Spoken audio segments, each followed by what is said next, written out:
It has started its invasion of Ukraine. Vladimir Putin making that announcement within the past hour while an emergency Security Council meeting was going on. This is a live look at the city of Kyiv, where some media outlets are reporting hearing explosions in the past few minutes. Ukraine is also dealing with a cyber attack, and although Putin says he does not plan to occupy Ukraine, it's not clear what will happen now. WGN's Dana Revick now here with the latest on this quickly changing situation. Dana.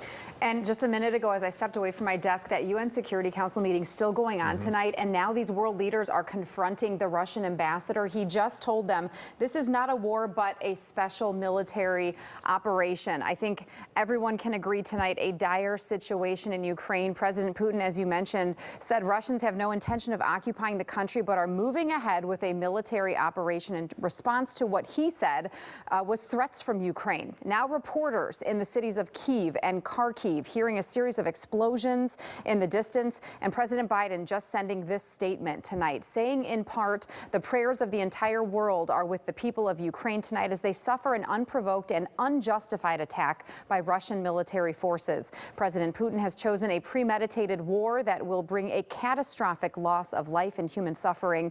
Russia alone is responsible for the death and destruction this attack will bring, and the United States and its allies and partners will respond in a united and decisive way. The world will hold Russia accountable.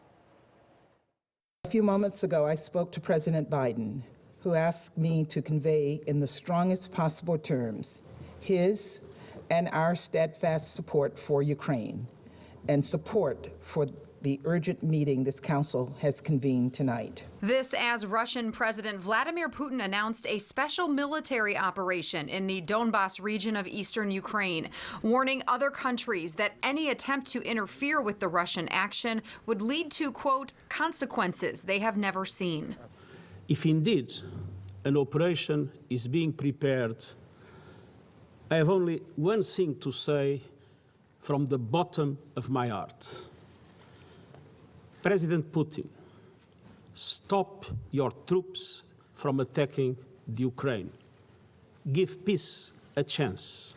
Too many people have already died. Народ Украины хочет мира. Власть Украины. Ukrainian President Volodymyr Zelensky pleading for peace, saying Russian President Vladimir Putin would not take his call today. The Ukrainian government and commercial organizations also report being hit with a data-wiping cyber attack a day after the U.S. and other allies imposed sanctions against Russia. But this is not enough. And our partners should not wait for Russian rockets to hit Ukrainian soil or Russian planes to cross into our airspace to impose the new wave of sanctions. Today, President Biden said he is moving forward on new sanctions against the company building Russia's Nord Stream 2 gas pipeline, but will not target Russia's crude oil or refined fuel sector.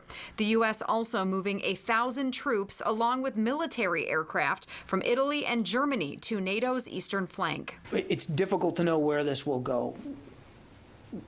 What we believe is that it will involve significant casualties.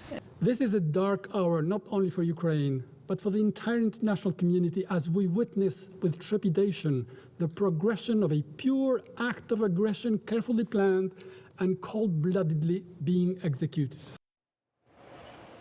Today, Ukraine closed airports. Russia also shut down airspace on routes bordering northeastern Ukraine as things now appear to be moving in this ominous direction. World leaders are also concerned, as you mentioned earlier tonight, about a potential refugee crisis if Ukrainians start fleeing into Poland and other areas of Europe.